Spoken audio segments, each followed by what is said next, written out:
Hello, travel and tasty ബാച്ചിലേക്ക് എല്ലാവർക്കും സ്വാഗതം.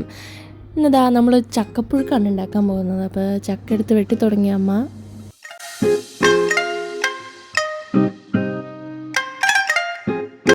ലിയോബേബിയാണെങ്കിൽ ചക്കതാവെന്ന് പറഞ്ഞ് പുറകെ എടുക്കണം അമ്മയുടെ.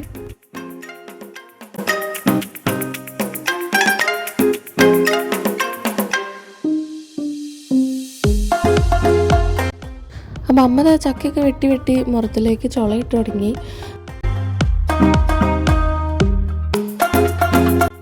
ഇനി ഇതിൻ്റെ ചവണിയും ചക്കക്കുരുവൊക്കെ മാറ്റിയിട്ട് നമ്മൾ ചെറിയ ചെറിയ കഷ്ണങ്ങളായിട്ട് അരിഞ്ഞെടുക്കും.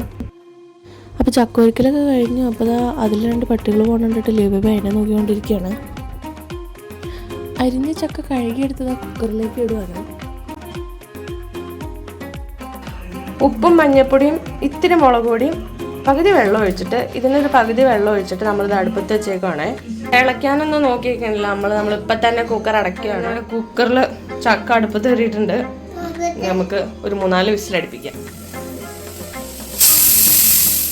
ഒരു മുറി തേങ്ങയും കുറച്ച് ജീരകവും ഒരു 3 അല്ലി വെളുത്തുള്ളിയും കുറച്ച് കുരുമുളക് പൊടിയും കൂടെ ഇട്ട് ഒന്ന് ഒതുക്കിയെടുക്കാൻ പോവാണ് ചക്കയിലേക്ക്. അപ്പോൾ തേങ്ങ ഇതൊന്ന് ഒതുക്കിയെടുത്തിട്ടുണ്ട്. ചക്ക തുറന്ന് നോക്കാം.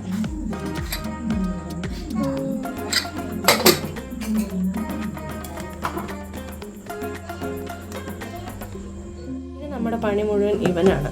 ഈ കടയോല കൊണ്ട് നമ്മൾ ഈ ചക്ക മൊത്തം ഉടച്ചെടുക്കാൻ പോകണം.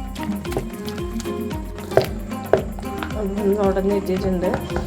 ഇനി നമ്മളിതിലേക്ക് അരച്ച് വെച്ച് തേങ്ങ ഇട്ടിട്ട് ഒന്നുകൂടെ അടുപ്പത്ത് വയ്ക്കും. അപ്പോൾ അത് തേങ്ങ ഇട്ടു. ഇനി നമുക്കൊന്ന് ഇളക്കി മിക്സാക്കാം. അതൊന്ന് തിളച്ച് വന്നപ്പോഴത്തേക്കും അതിലേക്ക് ഒന്ന് കടുക് പൊട്ടിച്ചിട്ടിട്ടുണ്ട്. അങ്ങനെ നമ്മുടെ ചക്കപ്പുഴുക്ക് ഇവിടെ റെഡി ആയിട്ടുണ്ട്. കുറച്ച് വെള്ളം കൂടിപ്പോയത് ഒഴിച്ച് കഴിഞ്ഞാൽ വേറെ കുഴപ്പമൊന്നുമില്ല, നല്ല ടേസ്റ്റ് ഉണ്ട്. അപ്പോൾ നമ്മുടെ രുചിയേറും ചക്കപ്പുഴുക്ക് ഇവിടെ റെഡി ആയിട്ടുണ്ട്. ചൂടൊക്കെ മാറിയപ്പോഴത്തേക്കും വെള്ളമൊക്കെ ഒന്ന് വെറ്റി വന്നു. അപ്പോൾ നിങ്ങൾ എങ്ങനെയാണോ ചക്കപ്പുഴുക്ക് ഉണ്ടാക്കുന്നത് ഒന്ന് കമൻറ്റ് ചെയ്യണേ. അപ്പോൾ ഇന്നത്തെ വീഡിയോ എത്രയുള്ളൂ. Bye bye, see U.